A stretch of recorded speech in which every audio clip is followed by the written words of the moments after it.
Assalamualaikum warahmatullahi wabarakatuh. Kami dari kelompok 2 akan menjelaskan materi tentang taksonomi Bloom, ranah kognitif, afektif, dan psikomotorik.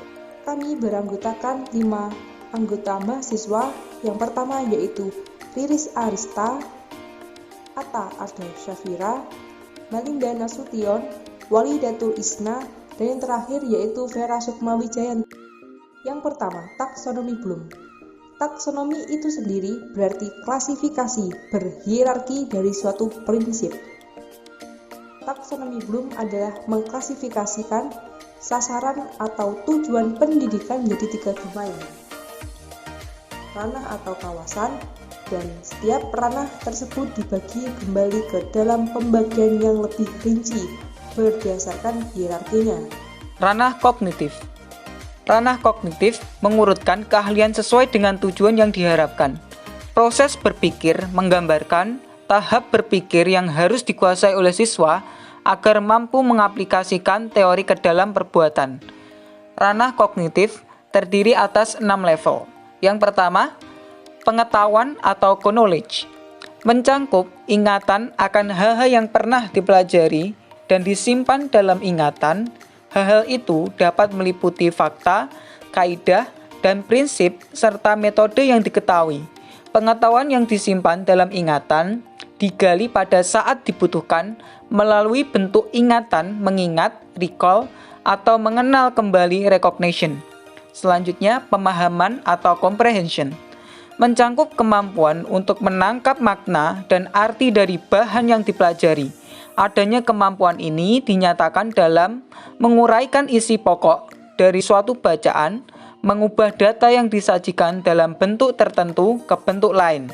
Selanjutnya, penerapan atau application, mencangkup kemampuan untuk menerapkan suatu kaidah atau metode bekerja pada suatu kasus atau problem yang konkret dan baru.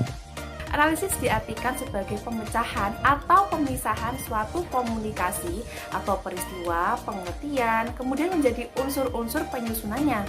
Nah, sehingga ide atau pengertian konsep ini itu relatif menjadi lebih jelas atau hubungan antar ide-ide ini lebih eksplisit.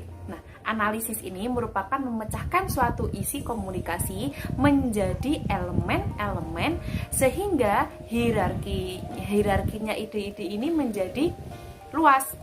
Kategori analisis ini dibedakan menjadi 3, yakni yang pertama ada analisis elemen, yaitu analisis yang elemen-elemen dari suatu komunikasi ini menjadi jelas gitu. Kemudian yang kedua ada analisis hubungan, yaitu analisis koneksi dan interaksi antara elemen-elemen dan bagian-bagian dari suatu komunikasi. Kemudian ada analisis prinsip, yaitu pengorganisasian suatu analisis susunan dan struktur yang membentuk suatu komunikasi.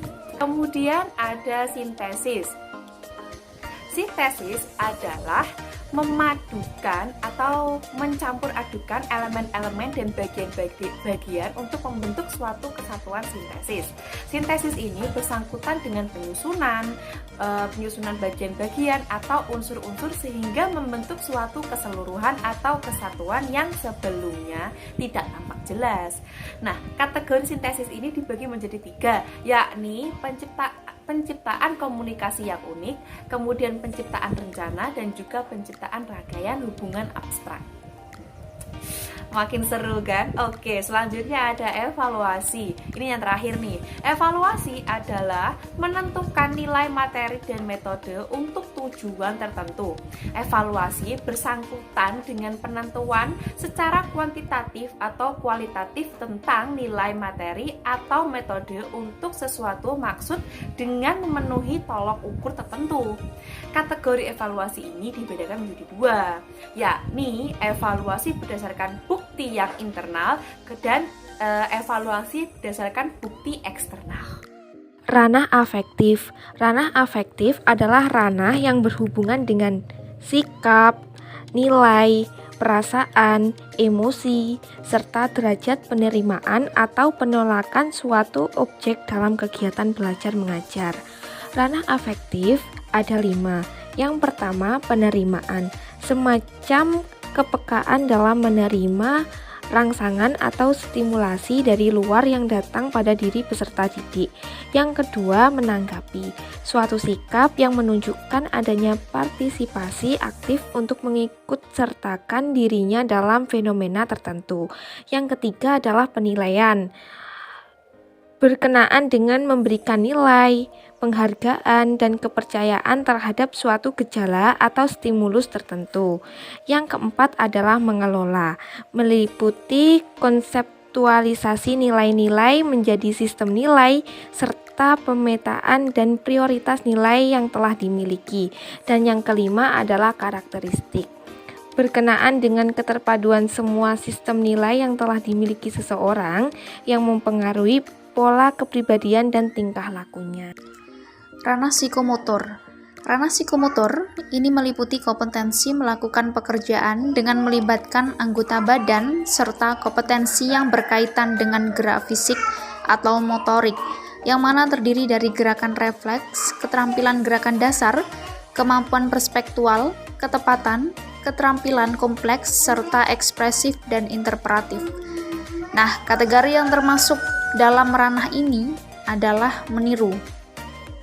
Kategori meniru ini merupakan kemampuan untuk melakukan sesuatu dengan contoh yang diamatinya, walaupun hakikatnya belum memahami dan mengerti dari keterampilan itu. Nah, kata kerja operasional yang dapat dipakai dalam kategori ini adalah mengaktifkan, menyesuaikan, menggabungkan, melamar, mengatur, mengumpulkan, menimbang, memperkecil, membangun, mengubah, membersihkan, memposisikan, dan mengonstruksi. Itu tadi penjelasan dari ranah psikomotor. Pada intinya, psikomotor adalah mengarah kepada gerak atau gerak fisik yang dilakukan oleh manusia. Cukup sekian penjelasan dari kelompok kami. Kurang lebihnya mohon maaf. Akhirul kalam. Wassalamualaikum warahmatullahi wabarakatuh.